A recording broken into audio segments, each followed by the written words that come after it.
Hello, magandang umaga. Ngayong araw na ito ay magluluto tayo ng ginisang kamates na baboy. Ito, naghanda ako ng 1.5 kilong pork ribs. At syempre, ito ang ating mga ingredients. Syempre, ang kamatis, siling haba, bawang, sibuyas, labanos. At syempre, nandito rin ang ating Pechay. pechay. Tsaka bok choy. At may halong bok choy, pinaghalo natin yan. At syempre, para tumamis ang ating sabaw, meron tayong repolyo. Masarap ang repolyo sa ginising kamatis. At nandito rin ang ating caldo sabor Apollo, Maggi. chicken Maggi bouillon, and ang ating black pepper. At syempre, ang masarap na Lawrence patis. Ngayon, Commercial. ito ang ating kawali at naglagay na si Mr. Caldero. ng mantika. Ayan, mainit na siya. Handang-handa na. Siyempre, una niyang ilalagay ang sibuyas. Buti na lang, laging nandito si Mr. para tulungan tayo.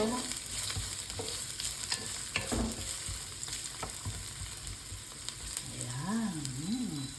Bango ng sibuyas. Okay. Isa muna yung sibuyas para lumabas yung lasa. Okay.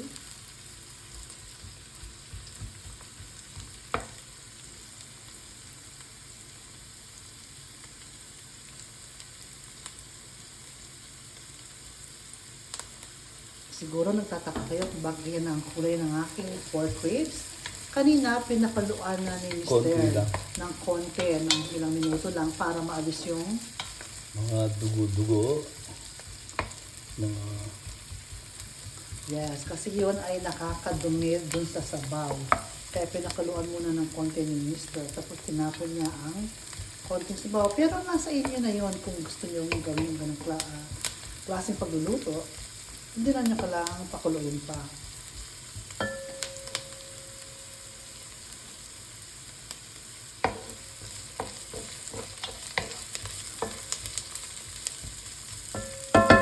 Okay, sunod ang siyempre bawang.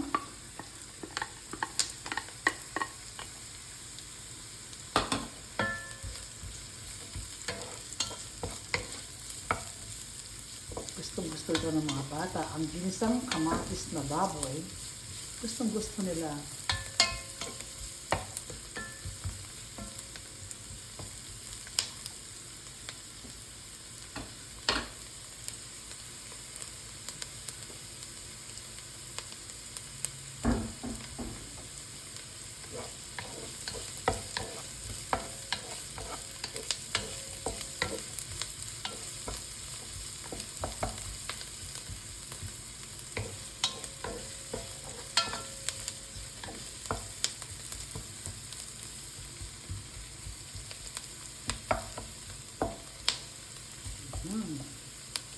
para lalo lumabas yung lasa ng bawang at sibuyas.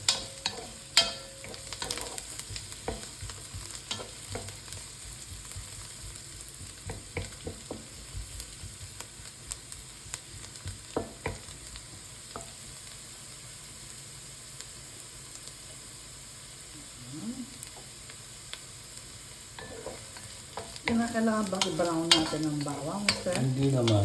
Ano lang, parang mag-isa lang. Lumabas lang yung lasa. Oh, okay.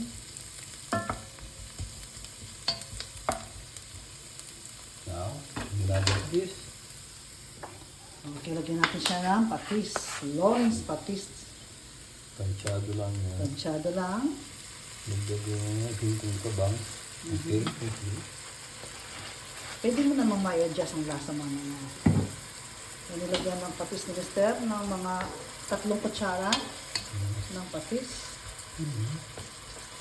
Mga apat. 4 na kutsara. Okay. Nilagay yung kamatis. Ngayon, nagsahan natin ng kamatis.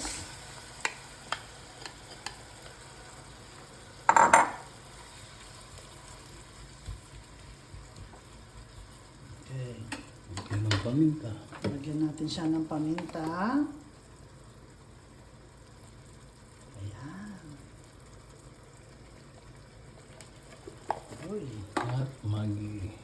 syempre, huwag natin kalimutan ng ating chicken bouillon. Maggi.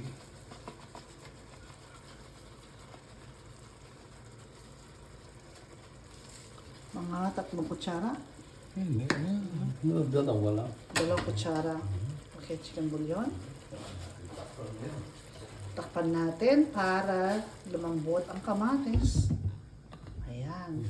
Mga ilang minuto, mister? Mga 3 minutes. Okay, takpan natin siya ng 3 minuto. Okay. At yung ibang, ihahanda natin dito ng mga ibang sangkap. Ang ating gulay, syempre. Ayan, lalagyan natin ng 3 minuto para malusaw ang ating kamatis.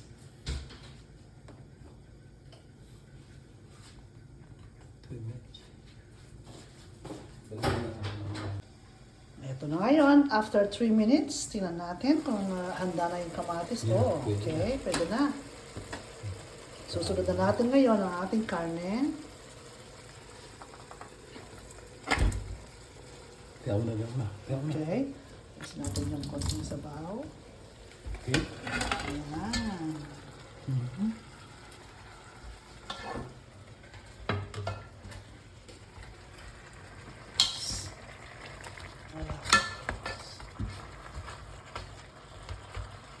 Okay. Ah.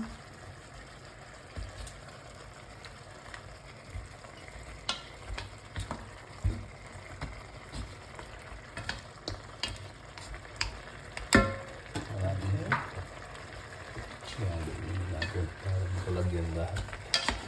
Ayan, para malagyan lahat, saka para maglasa yung karne natin. I-mix muna natin siya dun sa ginisang kamatis. Ayan.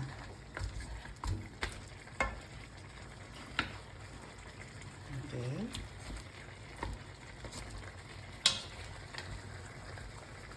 Ayan. Kung narinig siya ng gusto dun sa ginisa natin kamatis kanina.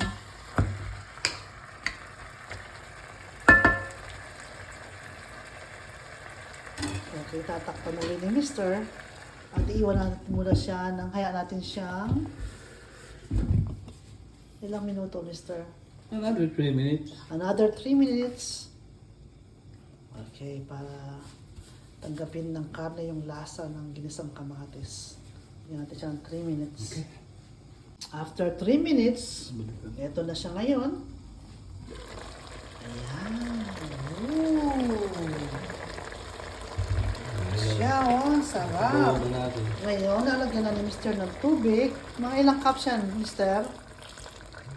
Mga 2 cups? 3 cups. 3 cups of water para palambutin natin ang ating karne. Kasi mas masarap yan kung malambot. Ayan. 3 cups of water. Takpan na rin. Ayan, takpan natin at palambutin natin siya ng mga ilang minuto. Mga 40 minutes siguro eh. Mga 40 minutes. 30 to 40 minutes. 30 to 40 minutes. Ayan, pagkatapos ng 1 oras, 40 minutes kanina, medyo matigas pa yung karne, kaya 1 oras siya. Magit 1 oras. Ngayon, ilagay naman ni Mr. yung labanos. Ayan. At least 5 minutes. Ngayon, mamaya, after 5 minutes, ilalagay naman natin yung repolyo at saka yung Pepper. sili natin. Okay? Mamaya, 3 minutes yan. 3 to 5 minutes. 3 to 5 minutes. After 3 minutes, ito na ngayon. Ayan. Ilalagay na natin ang ating ibang gulay katulad ng repolyo. Ayan. Matigas to kaya una. Ayan. Ihuhuli natin yung dahon kasi ang dahon madaling maluto. Choy. Yung choy at saka yung pechay natin, huli na yan.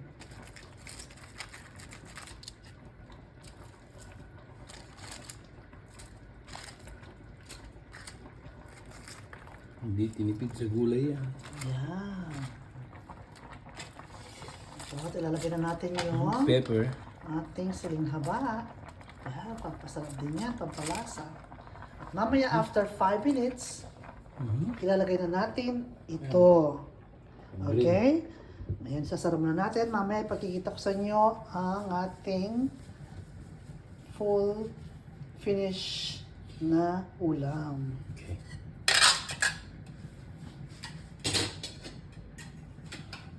Ayan.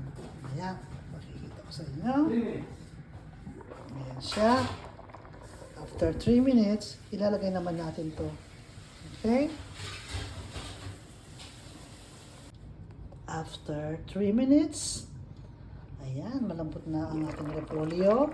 Ilalagay na natin ang ating pinakahuling ingredients. Siyempre, ang mga dahong gulay. Madali lang maluto to ah. Hindi ba, mister? Mga ilang minuto sila. 3 minutes also. Mga 3 minutos lang. And then, luto na ang ating ginisang kamatis. Pork ginisang kamatis. Ayan.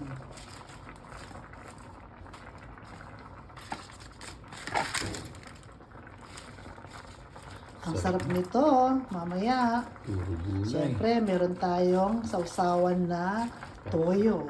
Masarap siya. Yung iba, patis naman ang gusto. Depende yan sa panlasa nyo. Ayan, mamaya, luto na at ready na tayong kumain. Ito na. After 5 minutes, ito na ating finished product. Woohoo! Oh! Kaya Ayan. Woo! Woo! Foggy. Sarap. Okay, ayan. Kain na tayo. Ready na tayo. Halina, kain na tayo.